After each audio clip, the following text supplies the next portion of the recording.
வணக்கம் நண்பர்களே, welcome to my channel let's play fantasy. இன்னைக்கு நம்ம என்ன மேட்சுக்கான ப்ரெடிக்ஷன் பார்க்க போறோம்னா India versus South Africa first test மேட்சுக்கான ப்ரெடிக்ஷன் பார்க்க போறோம். நீங்க நம்மளுடைய டெலகிராம் சேனல்ல ஜாயின் பண்ணல அப்படின்னா மறக்காம ஜாயின் பண்ணிக்கோங்க. முக்கியமான அப்டேட் பிளஸ் ஃபைனல் டைம் எல்லாமே டெலகிராம் சேனல்ல கொடுத்துட்டு இருக்கோம். அதே போல நீங்க இன்னமும் ரியல் 11 ஆப்ல வந்து ஜாயின் பண்ணல அப்படின்னா மறக்காம ஜாயின் பண்ணிக்கோங்க. உங்களுக்கு வந்து பாத்தீங்கன்னா ஹெட் டு ஹெட் கம்பேரிசன் இருக்கு, எவ்வளவு ரூபா சேவ் ஆகுது அப்படிங்கிற ஆப்ஷன் நீங்க பாத்தீங்கன்னா தெரியும். அதே மாதிரி பாத்தீங்கன்னா நமக்கு வந்து ட்ரேடிங் ஆப்ஷன்ங்கிறது வந்து ஒன்று சூப்பரா இருக்கு இந்த ஆப்ல வந்து. அதனாலதான் நம்ம இந்த ஆப் வந்து உங்களுக்கு சஜஷன் கொடுக்குறோம். ஏன்னா ஈஸியா வந்து நம்ம ட்ரேட் பண்ணி வின் பண்ணலாம். ஸோ என்ன டீம் வின் பண்ணும் அப்படிங்கிற மாதிரிலாம் நம்ம ஈஸியா ப்ரெடிக்ட் பண்ணலாம். ஏகப்பட்ட கொஸ்டின்ஸ் கேட்பாங்க. ஸோ நிறைய ஆப்ஷன் இருக்கு உங்களுக்கு. ஒன் பிளேயர் ஃபேண்டசி எம்விபின்னு ஆப்ஷன் ஒன்று கொடுத்துருக்காங்க. அதனால ரியல் 11 இது வரைக்கும் ஜாயின் பண்ணலன்னா ஜாயின் பண்ணிக்கோங்க. லிங்க் வந்து டிஸ்கிரிப்ஷன் பாக்ஸ்ல கொடுத்துருக்கோம். ஸோ இன்னைக்கு மேட்சுக்கான ரிப்போர்ட் பார்த்தோம் அப்படின்னா, ஸோ ரிப்போர்ட்ல பார்க்கறதுக்கு முன்னாடி ரெக்கார்ட்ஸ் வச்சு தான் நம்ம பார்க்க போறோம். டோட்டலா வந்து பாத்தீங்கன்னா 28 மேட்ச் நடந்திருக்கு. இதுல 13 பேட்டிங் ஃபர்ஸ்டும் 11 பேட்டிங் செகண்ட் வின் பண்ணிருக்காங்க. ஆவரேஜான ஃபர்ஸ்ட் இன்னிங்ஸ் ஸ்கோர் பாத்தீங்கன்னா 329, ரெண்டாவது இன்னிங்ஸ்ல 316, மூணாவது இன்னிங்ஸ்ல அதுக்கு அப்படியே கொஞ்சம் 100 ரன் கம்மி வித்தியாசமா 290, நாலாவது இன்னிங்ஸ்ல பாத்தீங்கன்னா அதுக்கும் வந்து ஒரு 70 ரன் கம்மியா தான் ஸ்கோர் பண்ணியிருக்காங்க. பொதுவா எப்பவுமே பாத்தீங்கன்னா ஃபர்ஸ்ட் இன்னிங்ஸ்ல அதிகமா ஸ்கோர் பண்ணுவாங்க, அதை விட கொஞ்சம் கம்மியா செகண்ட் அப்படிதான் வருமே தவிர, பட் ரொம்ப வித்தியாசம் இருந்ததுன்னா அதுல வந்து நம்ம பார்க்க வேண்டிய கொஞ்சம் கவனமா பார்க்கணும். ஹை ஸ்கோர் இந்த பிச்சில் சவுத் ஆப்பிரிக்கா 621 ரன் அடிச்சிருக்காங்க. லோ ஸ்கோர் இங்கிலாந்து வந்து 101க்கு ஆல் அவுட் ஆயிருக்காங்க. ஸோ இப்போ வந்து டைரக்டா வந்து நம்ம வந்து ப்ரெடிக்ஷன் வந்து ஸ்டார்ட் பண்ணிடலாம். ஸோ ஃபர்ஸ்ட் வந்து பாத்தீங்கன்னா விராட் கோலி வந்து ஃபேமிலி இஷ்யூனால வெளியே வந்துட்டார் இந்த சீரீஸ்ல இருந்து. ஸோ அது ஆல்மோஸ்ட் கன்ஃபார்ம் நியூஸ் தான். ஸோ இதுக்கப்புறம் நான் வீடியோ எடுத்ததுக்கப்புறம் ஏதாவது அப்டேட் வந்தா கண்டிப்பா உங்களுக்கு வந்து நான் ஷேர் பண்றேன். ஃபர்ஸ்ட் டெஸ்ட் மேட்சை வந்து நம்ம வந்து ஒரு T20 போலவோ இல்லைன்னா ஒரு ODI போலவோ பிளே பண்ணக்கூடாது. ஈஸியான கான்டெஸ்ட் வந்து பாத்தீங்கன்னா 10ல் 5க்குள்ள வந்தா வின் பண்ணக்கூடிய ஒரு லீக் இருக்கும். ஸோ அதுதான் வந்து பாத்தீங்கன்னா நீங்க பிளே பண்ணணும். ஈஸியாவும் நீங்க வின் பண்ணலாம். நான் சொல்ற மாதிரி டீம் பார்த்தீங்கன்னா ஆல்மோஸ்ட் ஓரளவுக்கு வந்து பாத்தீங்கன்னா நீங்க வின் பண்ணலாம்.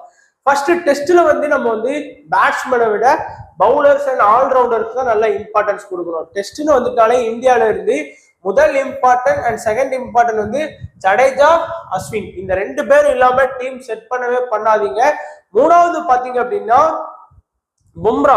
ஏன்னா பும்ராவுமே நல்ல ஒரு விக்கெட்ஸ் எடுப்பாரு. ஸோ டெஸ்ட்ல வந்து பாத்தீங்கன்னா 2 இன்னிங்ஸ் பவுலிங் பண்ணுவாரு, ஒரு இன்னிங்ஸ் பேட்டிங் பண்ணுவாரு.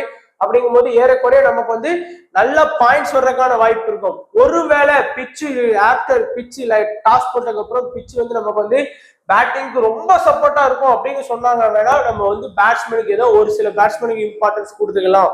அண்ட் விக்கெட் கீப்பர் ஆப்ஷன்ல பாத்தீங்கன்னா ஒன்னு டப்ஸ் எடுத்தாங்களும் இல்லைன்னா நீங்க வந்து பரத் மோஸ்டா இந்தியன் டெஸ்ட்டுக்கு வந்து கீப்பர் நிக்கிறதுக்கான வாய்ப்பு இருக்கு. ஸோ அதனால பரத்தை தான் வந்து நம்ம வந்து பாத்தீங்கன்னா 4வது ஆப்ஷன்ல இம்பார்ட்டன்ஸ் கொடுக்கணும். இல்லைன்னா KL ராகுல கூட நீங்க வந்து விக்கெட் கீப்பர் ஆப்ஷன்ல நம்ம அதாவது அவர் விக்கெட் கீப்பிங் பண்றாரு இல்லையோ நம்ம ஃபேண்டசில அவர் வந்து விக்கெட் கீப்பர் ஆப்ஷன்ல கொடுத்துருக்காங்க. அதனால நீங்க வந்து KL ராகுல கூட 4வது ஆப்ஷன்ல சூஸ் பண்ணிக்கலாம். 5வது பார்த்தோம்னா நிறைய பேர் சதுல் தக்கரை ஃபோக்கஸ் பண்ண மாட்டாங்க. பட் நான் சதுல் தக்கரை ஃபோக்கஸ் பண்ணுவேன். ஏன்னா 2 இன்னிங்ஸ் பவுலிங் இருக்கு, ஒரு இன்னிங்ஸ் பேட்டிங் இருக்கு. அட்லீஸ்ட் திடீர்னு பாத்தீங்கன்னா 2 இன்னிங்ஸுமே பேட்டிங் இருக்கும், 2 இன்னிங்ஸுமே பவுலிங்கும் இருக்கும். அதனால சதுல் தக்கர் வந்து ரொம்ப இம்பார்ட்டன்ட் பிளேயர்.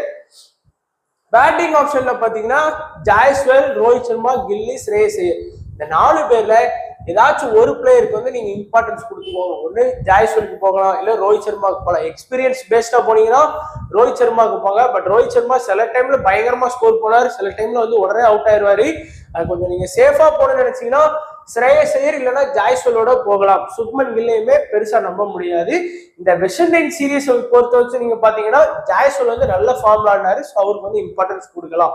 அதனால நம்ம இம்பார்ட்டன்ட் பார்த்தோம்னா ஜடேஜா, அஸ்வின், சதுல் தக்கர், பும்ரா ஃபுல்லா வந்து பாத்தீங்கன்னா பவுலிங் ஆப்ஷன் தான் கவர் பண்ணியிருக்கேன். நீங்க வந்து லாஸ்ட் டெஸ்ட் சீரீஸ் ஏதாச்சும் எடுத்து பாத்தீங்கன்னா கூட உங்களுக்கு தெரியும். அண்ட் பேட்டிங் ஆப்ஷன்ல ஒன்னு ஜாய்ஸ்வல் ரோஹித் சர்மா கூட போங்க, இல்லைன்னா ஜாய்ஸ்வல் KL ராகுலோட போங்க, இல்லைன்னா KL ராகுல் ரோஹித் சர்மா, இந்த காம்பினேஷன் வேணாலும் நீங்க வந்து யூஸ் பண்ணிக்கலாம். சவுத் ஆப்பிரிக்கா டீமும் அதே மாதிரிதான் ஃபுல்லா ஆல்ரவுண்டர் பவுலிங் ஆப்ஷனை போக்கஸ் பண்ணுங்க. ஜான்சனு, முல்டரு, ரபடா, கோட்ஸி, இந்த 4 பேருமே நமக்கு வந்து இம்பார்ட்டண்டா இருப்பாங்க.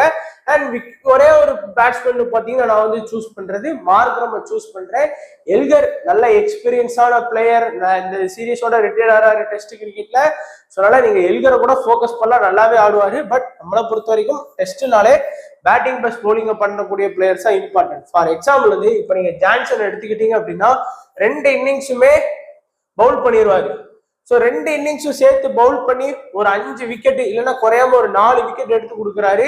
பேட்டிங் 2 இன்னிங்ஸுமே பேட்டிங் பண்ணுவாரு. பேட்டிங்ல வந்து பாத்தீங்கன்னா ஒரு 30 ரன் வச்சுக்கூடா கூட பாத்தீங்கன்னா நமக்கு குறையாம 4 விக்கெட் எடுத்ததுக்கு டெஸ்ட்ல வந்து விக்கெட் எடுத்ததுக்கு 15 பாயிண்ட் 25 பாயிண்ட் கிடையாது, குழம்பிக்காதீங்க.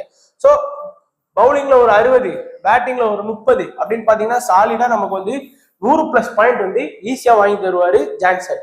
அதேதான் நீங்க ஒரே ஒரு பேட்ஸ்மேனை மட்டும் போட்டீங்கன்னா, இப்ப எல்கரை போட்டீங்கன்னா கண்டிப்பா ஒரு 100 ரன் அடிச்சிடும் 2 இன்னிங்ஸ் சேர்த்து. First innings 50, second innings 50. Maybe அவர் ஸ்கோர் பண்ணலாம். அதே மாதிரி நமக்கு ஜான்சனும் அவருக்கு ஈக்குவலா வந்து பாயிண்ட்ஸ் வாங்கி கொடுத்துருவாரு. அதனால வந்து பாத்துக்கலாம். ஸோ இப்போ நம்மளோட டீமை பாத்தீங்கன்னா பாக்குறதுக்கு ரொம்ப ரிஸ்கா டீம் போட்ட மாதிரி இருக்கும். ஆனா இதுதான் கொஞ்சம் சேஃபஸ்ட் டீமா கூட இருக்கும் டெஸ்ட் மேட்ச்ல. ஜடேஜா, அஸ்வின், சதுல் தக்கர். மோஸ்டா நிறைய பேர் வந்து சதுல் தக்கர் எடுக்க மாட்டாங்க. அந்த இடத்துல வந்து பார்த்தோம் அப்படின்னா கில்லி, ஜாய்சன் வந்து ஃபோக்கஸ் பண்ணுவாங்க. பட் நம்ம சதுல் தக்கர் எடுத்திருக்கோம். இங்க பாத்தீங்கன்னா பும்ரா, ரோஹித் சர்மா, கேஎல் ராகுல், இந்த ஒரு இடம் தான் ரிஸ்க். சதுல் தக்கர் இடத்துல வந்து மோஸ்டா எல்லாருமே ஒரு பேட்ஸ்மேனுக்கு போவாங்க. சவுத் ஆப்பிரிக்கால அதே மாதிரிதான் ரபடா, கோட்ஸி, முல்டர், ஜான்சன்.